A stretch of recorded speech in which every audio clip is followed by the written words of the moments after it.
All right, we were just off the mission field from New Guinea. My wife was sick, and we had to come home, and we lived in Huntington, West Virginia. And this is kind of the setting in which the hitchhiking story took place.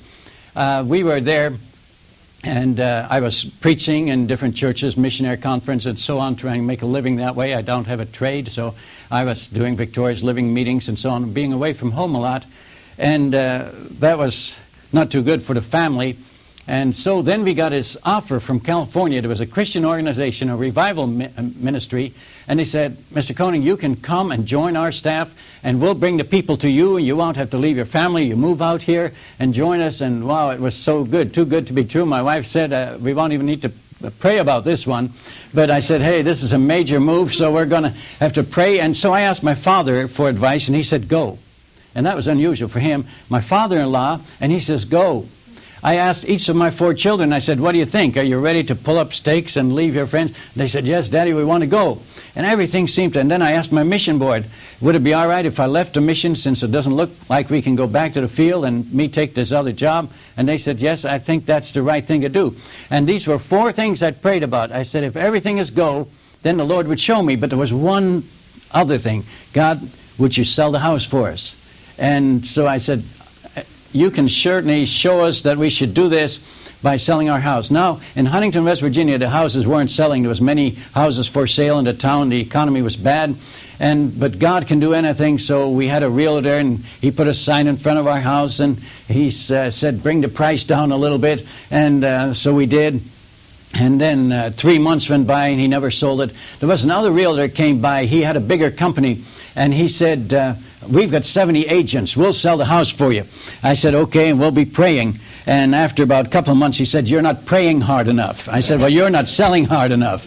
And so, but anyway, he had that sign there 6 months. That house wouldn't sell. Now, the group in California was putting pressure on us and saying, why don't you come out here, come out by faith, trust God to sell the house afterwards. And I said, no, that's not, this was going to be a sign. If God wants me out there, he would sell the house. If he doesn't want me out there, then he wouldn't sell the house. That's the way we feel about it. So they, kind of said, you don't have enough faith to do this. And so, but we hung in there, and now I'm glad we did. 6 months went by, and finally the Lord got hold of my heart. I was preaching about trusting in God rather than trusting in man and surrendering to God. And all of a sudden I realized that I'm asking man for help to sell the house. I should let God sell it. And this whole, and finally I said to the man, take your sign home. God's going to have to do this. And he kind of smiled and took his sign home. And I got me a nice homemade sign, black and white, black lettering. I was right proud of it. And I put that out in front of the house by owner. I put a little ad in the paper, 3 lines in the paper there, house for sale by owner. And I said, God, man's out of it. I'm not asking man for help. I'm just asking you for help. And so house wouldn't sell. Nothing happened. And it was about this time, while I was trying to sell this house towards the end of that year, that when the hitchhiking story took place. Finally, one day I got discouraged because this hillbilly from West Virginia drove right on my lawn. He must have been drunk and smashed my nice sign up. And I was really feeling sore about this. And as I carried that broken sign back alongside the house, the Lord again spoke to me. He says, are you through yet? And I didn't realize, I thought he meant I was to look to him for help, not to man, but I'm still in it when I have this sign and I have this little ad in the paper. And I said, okay, God, if you want to do it all by yourself, of course he does. He wants to get the glory.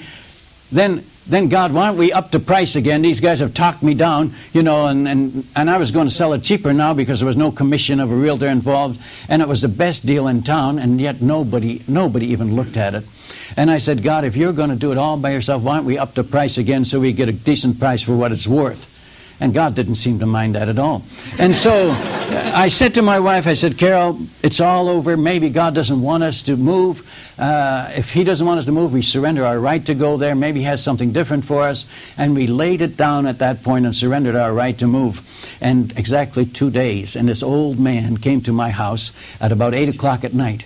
And he said, sir, I've got maybe a strange question for you, but would you consider selling your house to me? And I said, well, I would consider it. Apparently, he says, I know it's not for sale. He apparently had not seen my sign before, or he'd come into town, whatever. And I said, he said, what? I said, named him the price. He says, that's rather high. He says, could you come down? I said, no. I said, you came to me for it. I said, this is what it's worth. We've improved this place. That's it. He says, well, all right, I'll take it. And he shook my hand on it. And the next day we went to an attorney and he had the money.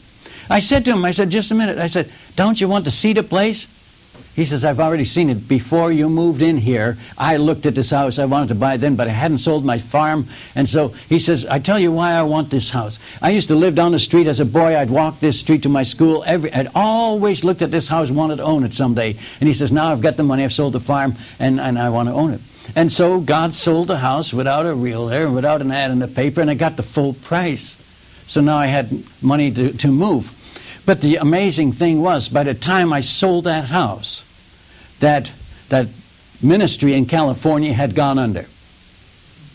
And I thank the Lord till this day that He never allowed me to sell that house.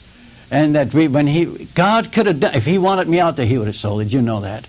And I stuck to that. And I would have been out in California with no supporters there, no connections, and now I was still in the East where I could get help. So I praise God for this thing, but it was at this time that before that house sold, that we had stopped our ministry. I had made September 1st a target day for us moving. That was going to be 9 months, so I had not made any more arrangements for meetings, and I had no income, and now it's just gotten to be that time of year, and wow, we were stuck. No job, house sold.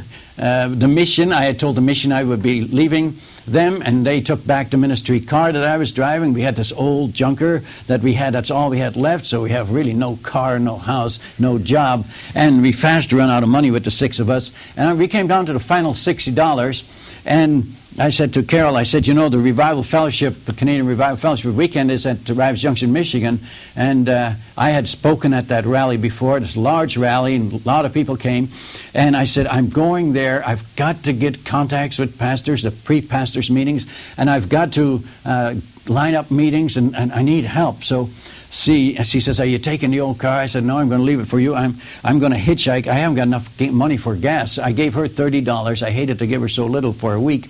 And then I took the other $30. I'd have to somehow get a place to stay in a motel or something up there. And I said, just pray. And so early one Wednesday morning, she took me to the outskirts of Huntington, West Virginia there. And she promised she would pray, and she says, I hate to see you do this. I said, hey, I used to hitchhike a lot, but times have changed, that's for sure. And so I got out there, and I said, I had told her, Carol, if I get by Columbus, Ohio, by noon today, I'll consider that God is in this thing and that this is His will for me to go. If I don't get there, then I'll get back on the other side of the road, and I'll come home and hope to see you tonight. So, and I prayed about that. I said, God, would you show me a sign? If I get by there by a certain time, by noon, then I'll consider that you're blessing this endeavor. And so she said, well, all right. So I stood. She left, and I stood there the longest time, early in the morning, about 5:30 in the morning, waited, had my thumb out. I'd looked good. I'd put my sports coat on. I had a tie on. I looked like a guy that I'd want to pick up. And so, but nobody picked me up, and I stood there and I said, God, maybe this isn't what you want. And I really started to want. But finally, this Baptist man came, because as soon as I thanked him for stopping, he handed me a gospel tract. And I said, man, I don't need this. I was going to give you one. You just beat me to it. We had good fellowship, but it only lasted for 10 miles. And so he took me down the road 10 miles, and I said, I've got a long way to go. Would you pray as you go to work somehow? I'd like to get there at 7:30 tonight for the meeting. And I said, would you pray? Because I'm getting kind of discouraged waiting so long for the first ride, and I've only, gone 10 miles. And he says, I'll certainly pray for you.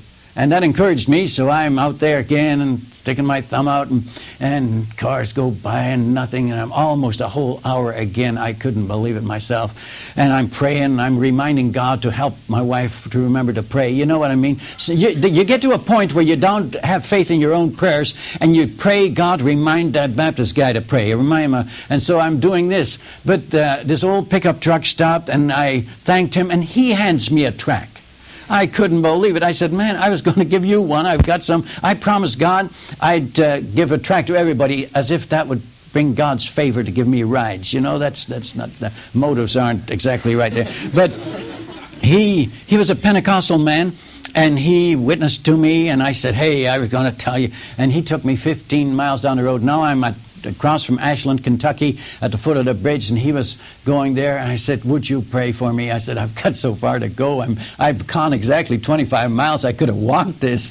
I said, I've been on this over 2 hours on this trip. I'll never make Columbus by noon, maybe. Well, and he says, sir, just trust God. Just claim it. Just believe it. And I thought, this is great. I've got a Baptist and a Pentecostal praying for me. God's going to hear one or the other. I don't know which one.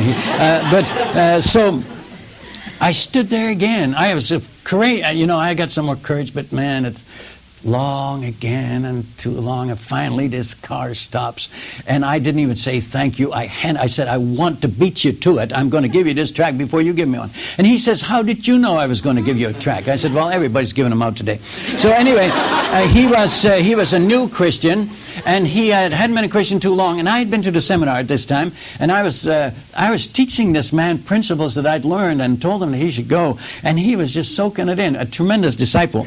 And first, he took me about 30 miles to Portsmouth, Ohio, and that's where I have to turn north, and he was going straight west to Cincinnati. And all of a sudden, we were talking, having a good fellow, and there we were at this stoplight, and I've got to get out, and the light turns green. I said, oh man, I've got to get my suitcase out of the back, and the people starting to honk their horns, and I just hardly had time to thank him. And I got stuck in Portsmouth, and that's a stringy town. I've got a long way to walk to the outskirts of town, and I thought this guy would have gladly have taken me out there. He was indebted to me for teaching him. Well, I was indebted to him for the ride. But in other words, and I missed. I said, God, I'm out here in the middle of this town because I'm doing your work. Now, doesn't that need some action? And man, God sent an old man along. He was a Methodist.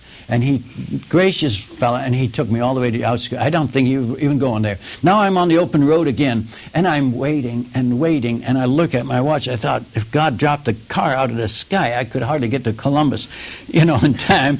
Well, maybe there was still maybe half-hour fluctuation there, and I thought, how can I make it to Rives Junction, which is above Jackson, Michigan, between Jackson and Lansing?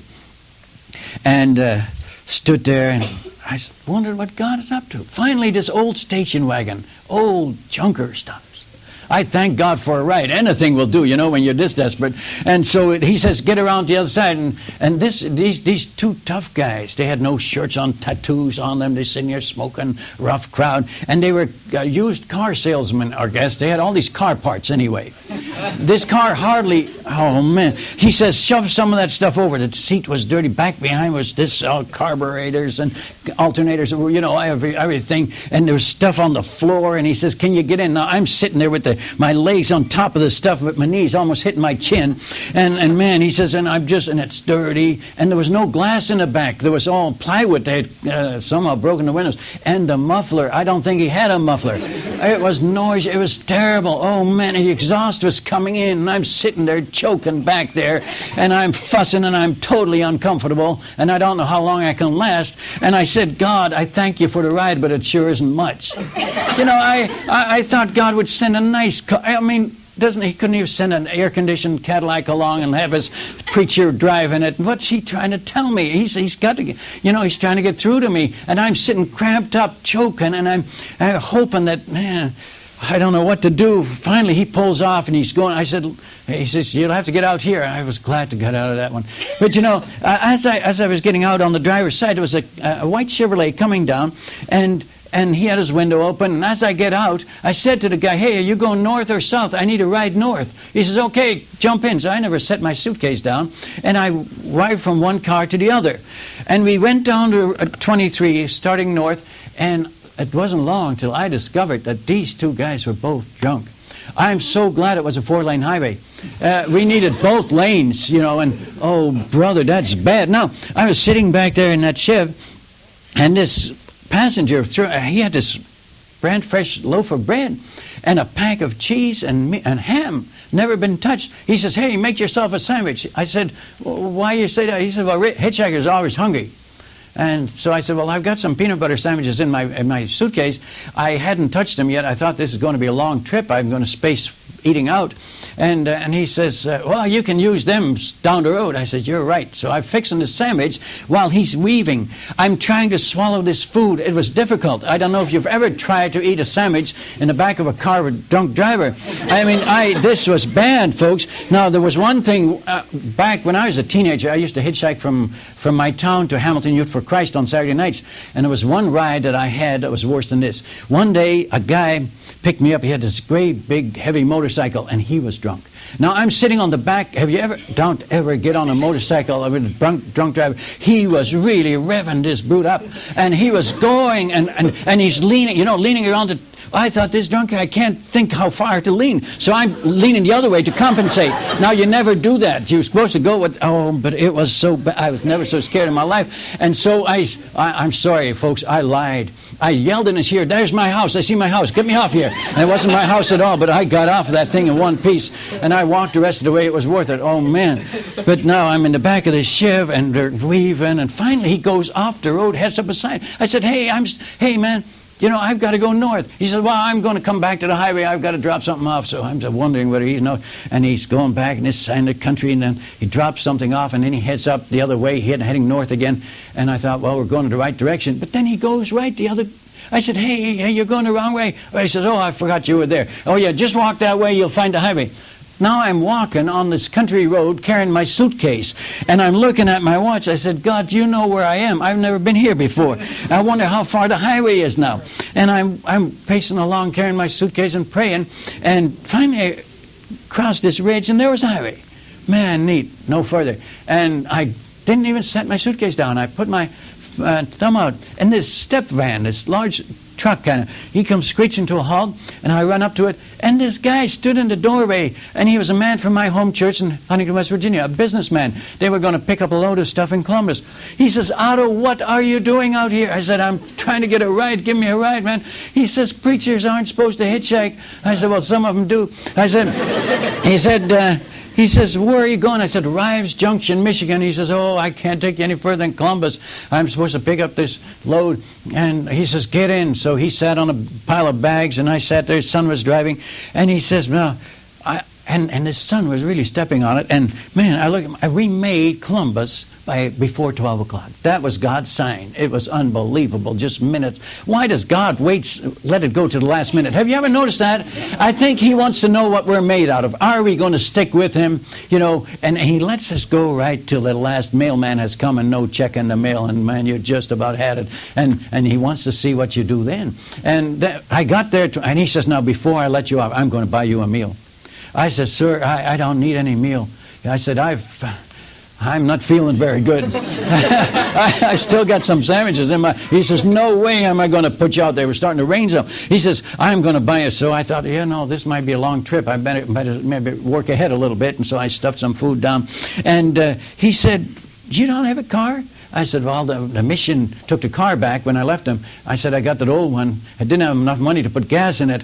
He says, why didn't you tell me, Brother Otto? I've got cars sitting in my yard that are doing nothing. You could use them anytime you want to. I said, well, why didn't you tell me you had cars sitting around? We both laughed, and he says, promise me from now on you will never do this again. I said, I'll never do this again if I don't have to.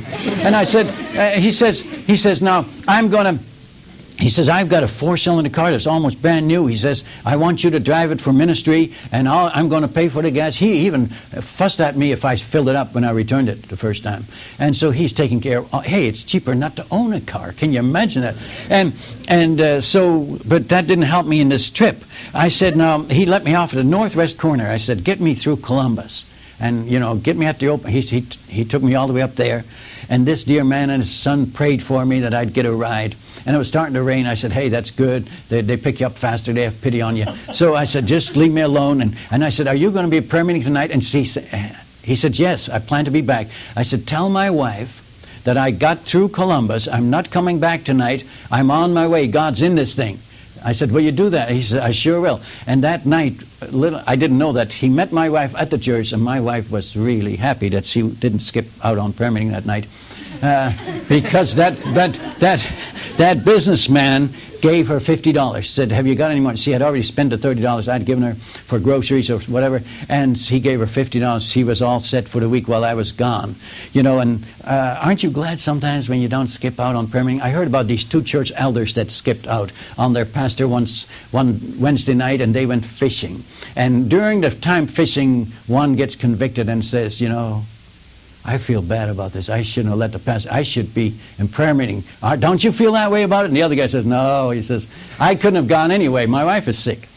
And so, excuses, but my wife was happy that she went that night. Okay, now, I was standing, this step van had just cleared the viaduct, just out, and this nice Oldsmobile Regency 98, I said, God, he screeched, I said, God, this is more like it. You know, and this man came out, and he walked back, he almost ran. He says, Brother Otto, what are you doing? And he was a pastor of a church in Columbus that I'd preached for.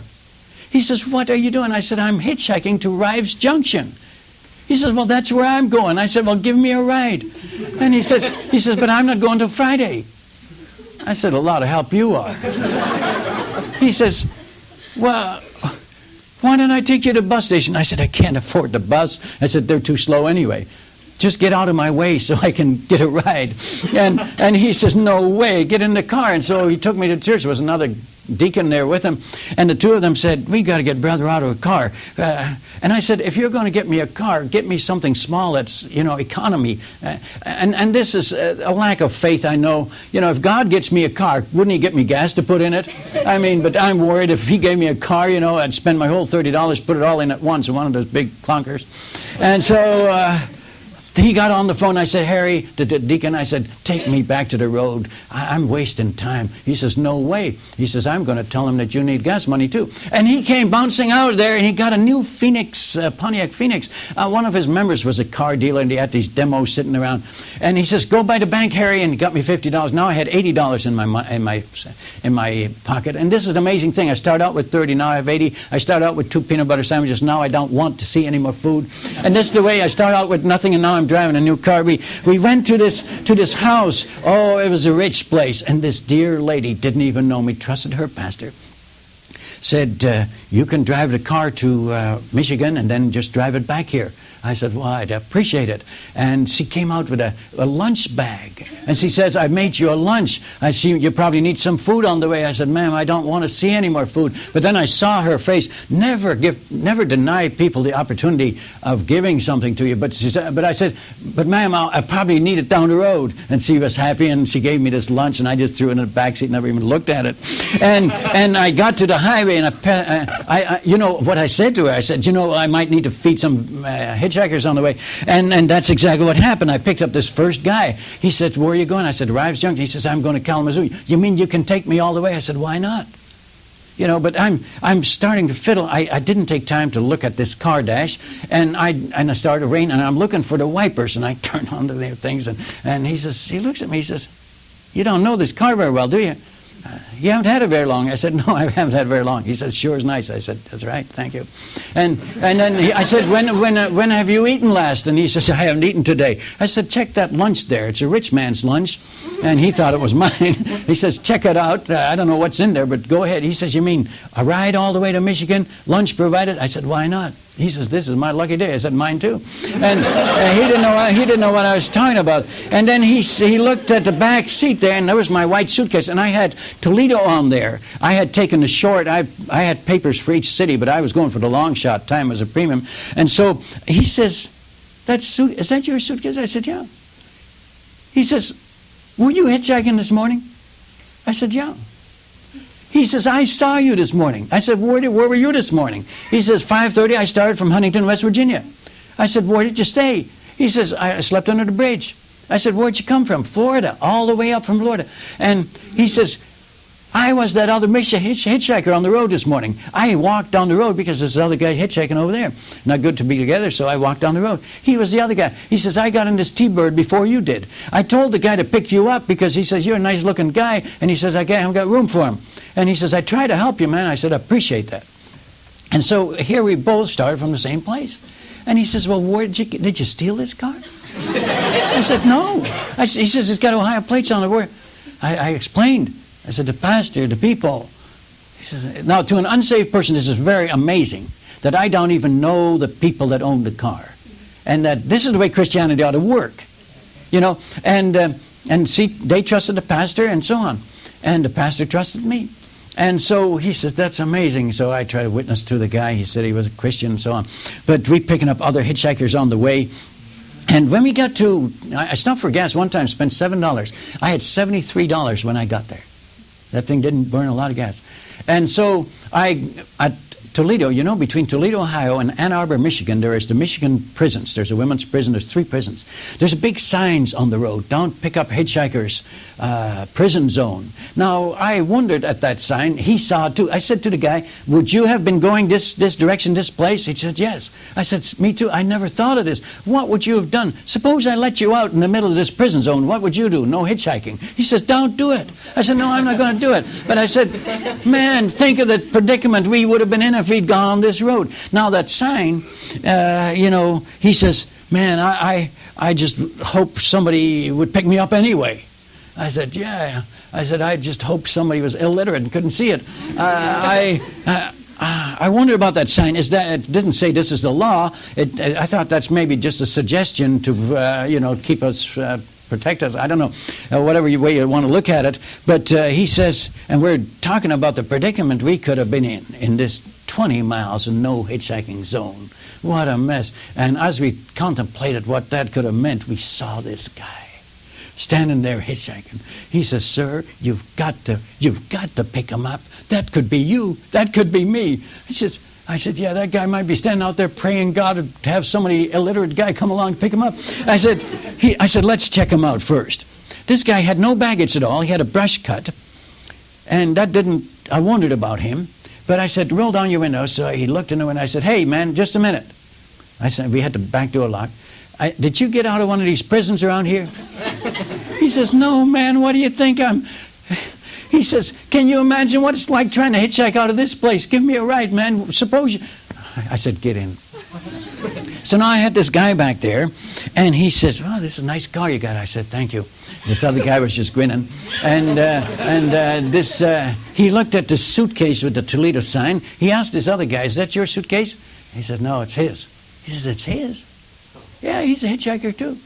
That's why I picked you up. No, he says, well, are you guys together? He said, no. He says, I'm from Florida. He's from West Virginia. He says, where'd you guys get this Ohio car? I said, I stole it, but don't you tell anybody. I said, look, I wanted to check this guy out. I said, look, doing you a favor. I could let you set you right out on this road and you know it. I said, now you cooperate. He says, sir, don't you worry about me. You got nothing to worry about. He says, I've been in this situation before. He says, I know, hey, where are we headed? I said, where are you going? He says, I'm going north right now, but he says, where are you going? I said, well, I'm heading west on 94. He says, Chicago?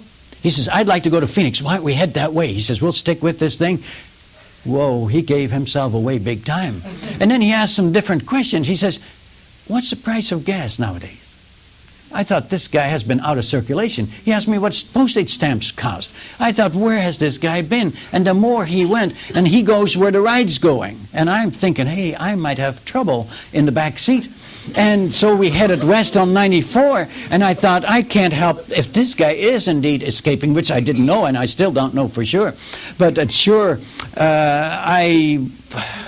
I want to turn him in. I can't help him get away. So I saw a policeman. He was going to pass me, a state trooper. And I thought, I'll speed and he'll pull me over and I'll turn this guy in. And then I thought, oh, no, I won't. I don't even know the name of the people who own this car.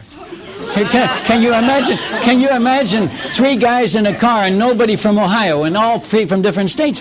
And I thought, no way, I'll be in the pen right with him. You know what I mean? And I behaved myself. And as the police went by, I looked at him through my rear window, and he's just, I mean, he didn't even wince.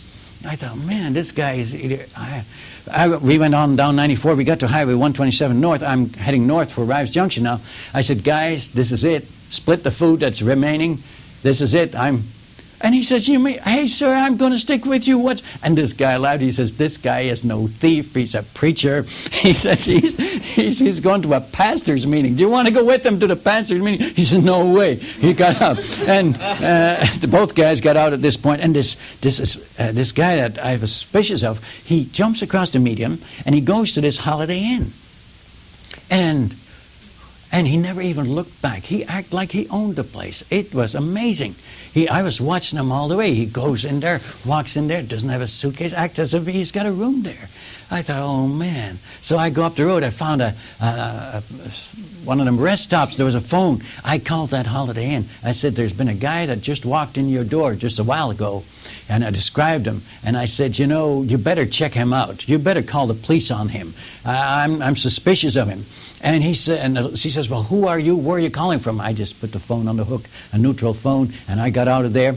And I don't know, but I figure I did my duty. I walked into that meeting, put my tie on straight, acted like a preacher, and I got there at 7:25, 5 minutes before the time that everybody prayed.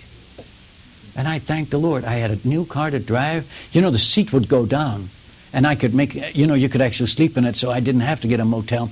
Well, everybody knows me at Rives Junction. I'd preached there many times. It's a big rally on Labor Day weekend. And one man said, Otto, we weren't expecting you. I said, well, I didn't decide to come until just yesterday. He says, well, how did you get here? I said, by car. Did you drive all the way? I said, well, I drove part of the way. He said, well, who drove the rest of the way? I said, well, it's a long story. Some Baptists and some drunks and some Pentecostals and Methodists and hobos. And I named a whole... He says, what? I said, what have you been up to? And then I told him, I've been hitchhiking and finally got this car. Well, I said, look, can you help? He says, do you need something to eat before you go into the meeting? I'm sure there's supper left over that you could get. I said, no, I don't want to see any more food. I still had those peanut butter sandwiches. I later threw them away. I hate to waste food, but I had to. I couldn't.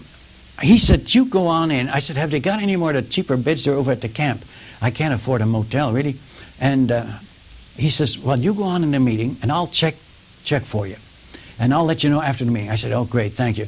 And when I got to the registration desk afterwards, all my meals for the whole week were paid for. And I had a bed paid for, and I couldn't spend any money that whole week.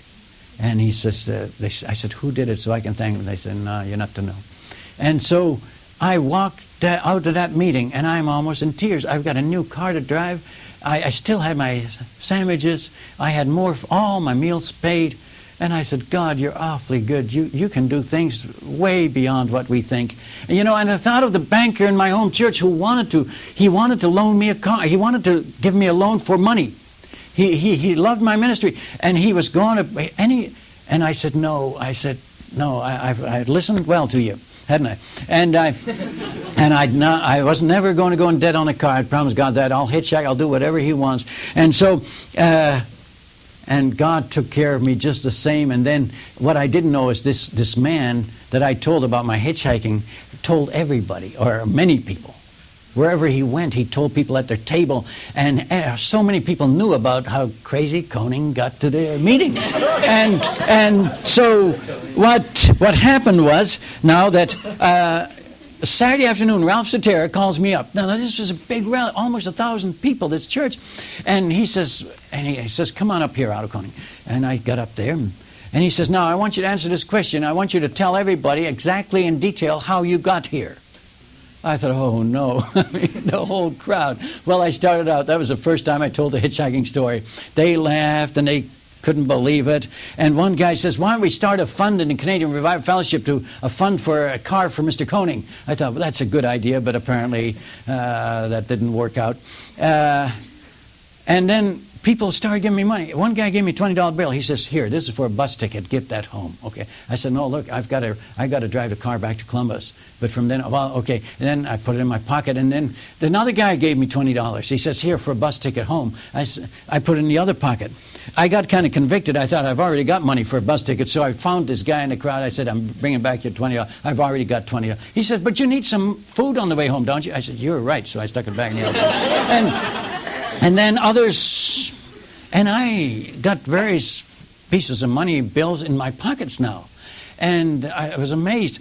And when I finally got home, Well, I had to drive the car back. I got back to Columbus, found the pastor. We drove to this place because I wouldn't be able to find it. Gave the car back, thanked the lady. And he says, what are you going to do now? I said, I'm going to hitchhike home. He says, you still haven't had any money? I said, I don't want to use the good money I have because my wife, and they're probably hungry.